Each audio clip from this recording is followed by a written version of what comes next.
this time and this place. These words are from UU Maureen Killeran. As we weather winds of change, may we have wisdom to cherish moments of stillness. As we recollect times of challenge and of pain, may we remember also the graceful blessings of our lives. As we look to future unknowns, may we have the boldness to trust that there is unimagined good that is still yet to come. And so, ironically, we're hearing this sermon. We were going to hear this sermon before Helene made her entrance into our lives. It seems life has a sense of irony that the climate change sermon was canceled because of a climate change event. UUs and climate change. So, I guess all of us have had time to reflect, time to think about what has happened to us.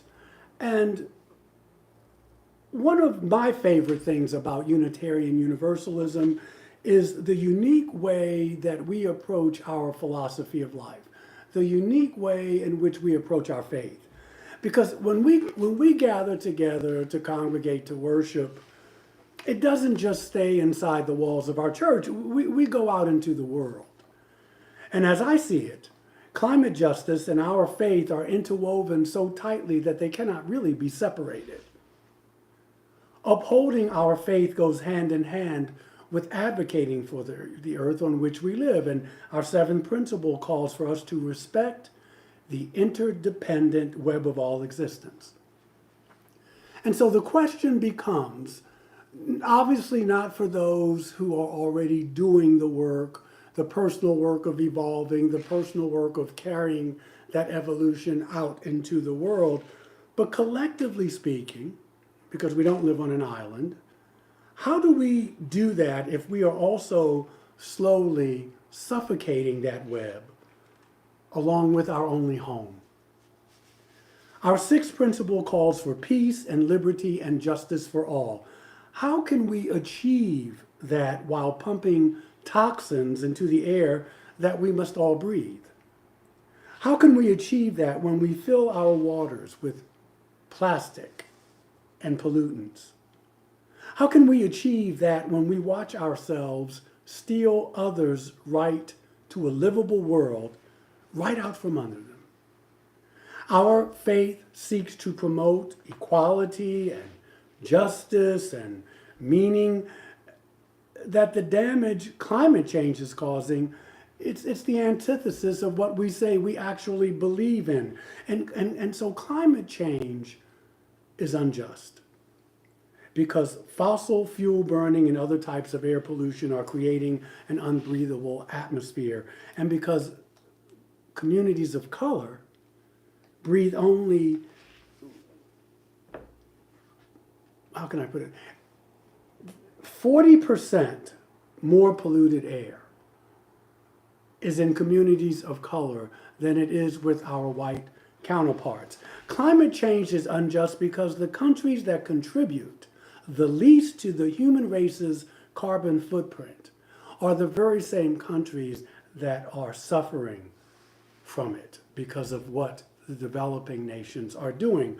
It's unjust because 80% of the people displaced by climate change are women. Did you know that?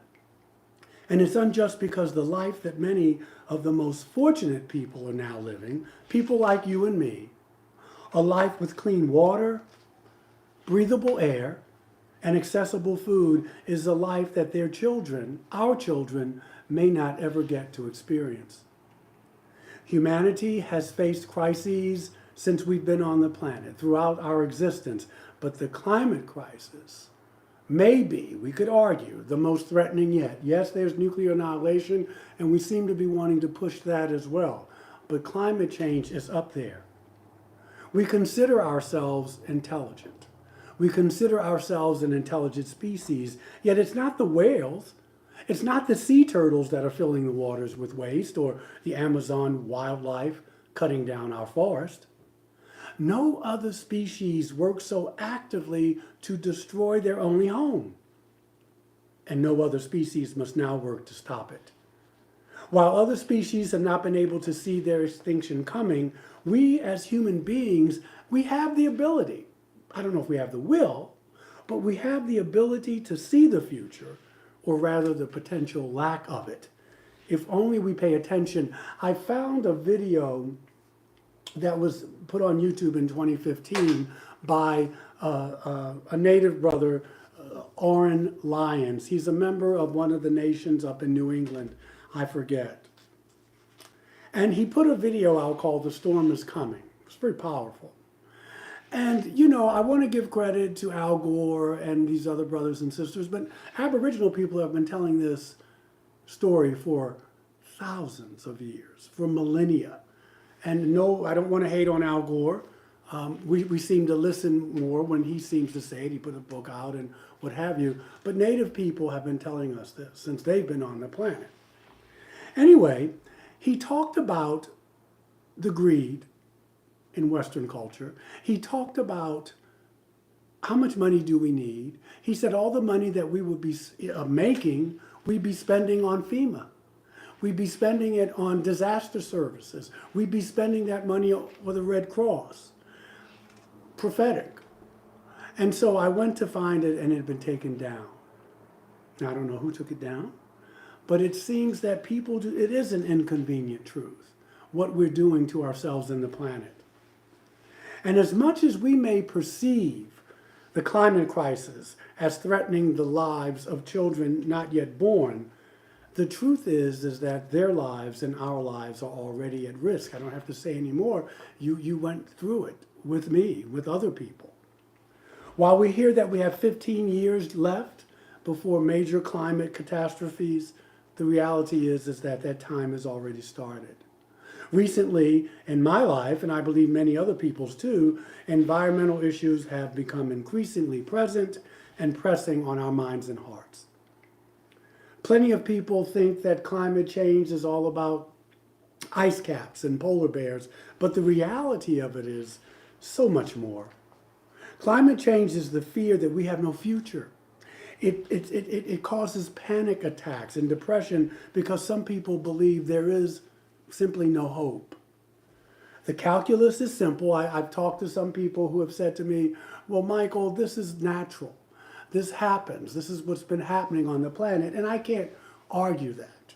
The globe is warming in an old historic pattern, but it's accelerating due to you and I, due to human activity. The warmth is causing our ice packs and glaciers to melt. The extra melting water causes the seas to rise and forces all of us further inland and to higher ground.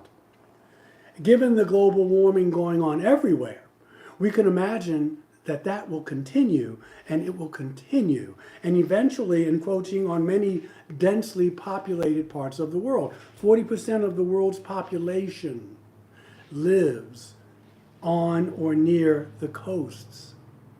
That's approximately 3 billion souls. As the seas rise, the populace will be forced off the coasts and to move inland. Already encroaching seawater is spoiling places like the Mekong Delta. And I know you say, well, that's all the way over there. But it affects us. There's an interdependent web. And it's losing its rich farmland, the livelihoods of the farmers. You've heard people say, well, I moved from Florida to Asheville to get away from hurricanes. Well, there's no escape. There's no escape. Vancouver, British Columbia, Seattle, and the San Francisco Bay Area are all built on the edge of the former familiar shoreline that we're familiar with, and the invasive water is... New York City is sinking. Now think of all the port cities around the world. Well, just on the continent, in the United States, Boston, Maryland, the Maryland, Delaware area, all up and down the seaboard. Climate writer Bill McKibben states that the rising seas are shrinking the good land available for 8 billion people. We need to be planning for that now. You don't hear any climate scientists saying that, this is happening so much slower than we thought it would. 18-year-old climate activist Greta Thunberg says it's time to act. like our house is on fire, and indeed it is. Now, although this may be the biggest obstacle to a livable future humanity has ever faced, but it's also a good time. It's the time for us to come together in solidarity. We saw that happen here in our area. People helping each other, not asking, who you're voting for, who you sleep. No, people asking, what can I do to help? Do you need water? How can I help you? Do you need food? We have to unite for this. The issue is important because we are human beings and it affects all of us. However, it's made even more important because we as Unitarian Universalists and environmental justice, it's just deeply ingrained in our faith. It's deeply ingrained in who we are. And because we believe in the inherent worth and dignity, we're not the only people who believe it. Other people use these words, that we are made in the image of God. Every sentient being, we naturally have to believe in the commitment to the planet that houses us. In this UU congregation, UUCSB, we have said that climate change is the number one concern of our congregation. And this is not only because our faith speaks directly and deeply to the issues of justice and interdependence, but also because faith is vital. If we're going to have resilience, if we're going to have effectiveness at facing the facts of this, we have to look it in the eye. Living where and when we do, and this is crucial. Some of us have been infected with a late stage capitalist, white culture, middle class ethic of individualism. This habit of assuming that everybody has to take care of themselves, and the best we can do is make conscious purchases and recycle, lures us into isolation rather than bringing people together in solidarity to unmask and dethrone the corrupt powers of greed and exploitation that are harming this environment. I'm talking mostly about our leaders. The dominant culture separates us into individuals and tells us we have very little power. Faith helps us to dismantle that toxic, archaic idea and instead to take the risk of joining in what I'm going to call a collective liberation. Theologian Sharon Welsh, building on the work of feminist black theology and black liberation and womanist theologians, makes a distinction between the ethic of control and an ethic of risk. The ethic of control, according to Welsh, will feel familiar to many people, but you may hear about it under a different name. This worldview claims that we have to be individual pioneers, mastering ourselves and our surroundings, and that the highest aspiration we can attain is to be in charge, to control our environment, to control the people around us, to control our emotions, to control the outcomes we are headed toward.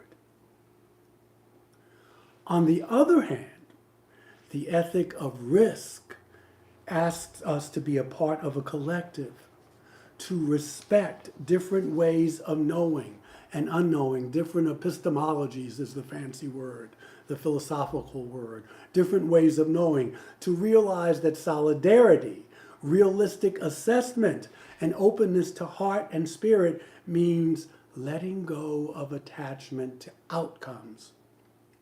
In the ethic of risk, we dig deeply into the messy work, the sloppy work of building what?